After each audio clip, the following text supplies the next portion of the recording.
Art divinatoire de l'ancienne Égypte, le Fa est une pratique traditionnelle par laquelle l'homme peut communiquer avec Dieu le Suprême à travers les consultations.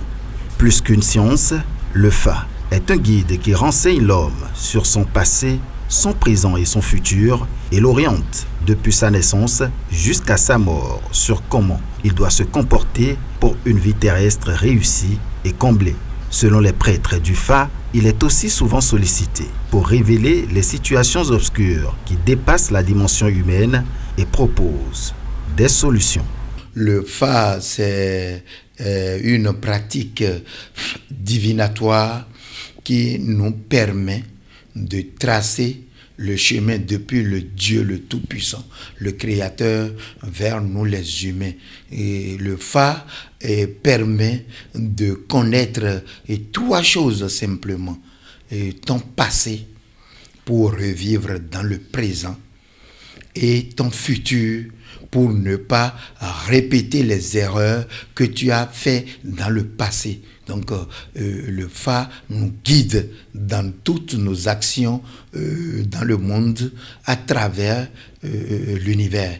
Selon l'histoire, le Fa a été découvert pour la toute première fois en Égypte, d'où il a transité par le Nil, ensuite par l'Afrique de l'Ouest, à travers le Nigeria, plus précisément dans la ville d'Ifẹ̀, où il est adopté notamment par les Yoruba. Et le Fa vient de l'Égypte. Et que c'est ça que les Égyptiens ont utilisé pour livrer beaucoup de guerres à l'époque. Donc le Fa, c'est l'animal qui a instauré le Fa dans le monde entier. C'est le singe qui a instauré le Fa. C'est lui qui est le premier Bokono du monde entier. Donc c'est lui qui utilise le Fa et c'est les grands chasseurs de l'Égypte qui est allé rencontrer cet animal dans la grande forêt et puis l'ont observé à voir comment il fait le truc.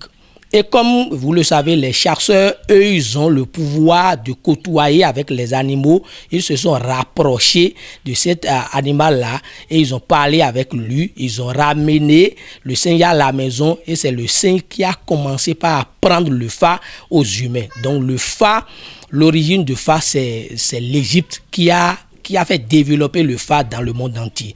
Et chemin faisant, le Fa a quitté l'Égypte et qui a pris par le golfe de Guinée et s'est venu installer au Nigeria, dans un petit village que nous appelons le village d'Oyo. Et c'est du Nigeria que le Fa a atteint le Bénin, notamment la cité royale d'Abomey entre 1685 et 1711, grâce à un prêtre du Fa d'origine Yoruba appelé Djissa, qui signifie vendeur de pluie. Mais quelle est l'histoire cachée derrière ce nom? Bokono Tesu nous en parle. Et le premier qui est venu avec le Fa au Nigeria, il s'appelle Bokono Tchekpetili.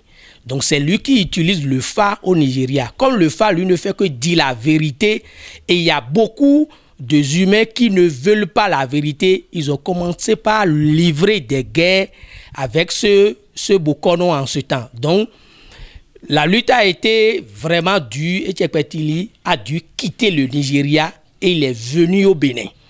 À son arrivée au Bénin, Tchekpetili s'est installé à Kana, au temps du roi d'Agadia.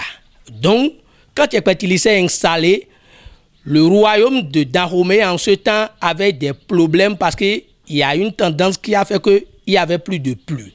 Il y a des maladies, il y a beaucoup de choses qui se passaient à ce temps-là. Donc, quand lui il est venu, il a commencé par consulter le Fa. Les gens ont vu la véracité envers lui. Ils sont partis au couvent, aller informer le roi qu'il y a un devin qui est venu. Et puis il a commencé par révéler des trucs. Le roi a fait appel à ce dernier et il est venu au couvent. Il a fait une consultation selon les situations à l'époque. Donc, Tchekpetili a consulté le Fa. Il a révélé des trucs, les sacrifices à faire pour qu'il y ait stabilité dans le pays. Donc, le roi s'est dépêché, il a réuni tout ce que le devin a dit et ils ont fait les sacrifices comme cela indique. Donc, après les sacrifices, le lendemain, la pluie a commencé et puis il y a eu plus pendant 3 nuits, 3 jours. D'où ce Tchekpetili, le premier qu'il a instauré, s'appelle Bokono Dissa. Et j'appelle ce nom avec grand respect, c'est les premiers Bokono du Bénin. Donc, ce jour-là, ils ont transformé le nom de Tchekpetili en Dissa. C'est celui qui est venu nous vendre la pluie. D'où le nom Dissa.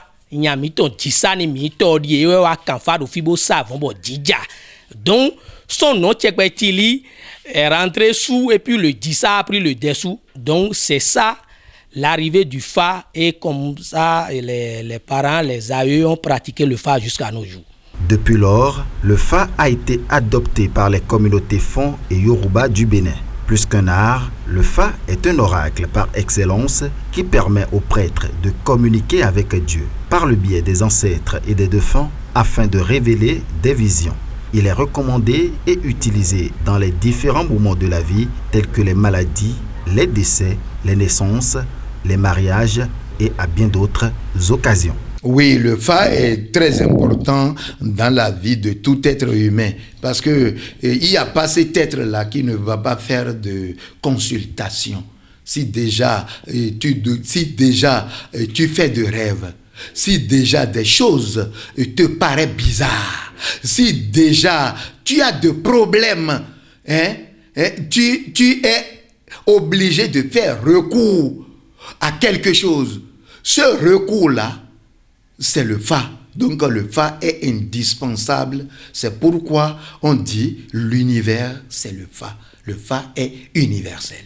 Quand même tu fais des cauchemars, quand même tu veux aller te marier, tu veux instaurer une entreprise, quand tu veux faire une activité, il faut consulter le Fa pour voir les pour et contre de cette activité. Le Fa va t'orienter. C'est pas forcément tous les sacrifices, toutes les consultations faites qui ont des sacrifices, mais il faut faire des consultations au moins pour entendre parler, pour avoir une direction dans ce que tu veux faire. Là, tu sauras ce qu'il a fait, ce qu'il n'a pas fait. Donc l'importance du Fa, c'est énorme. Aujourd'hui, le Fa s'est répandu dans plusieurs pays du monde, en dehors du Bénin et du Nigeria. Une expansion due, d'une part, à la curiosité de certains peuples à se l'approprier et d'autre part, à l'esclavage.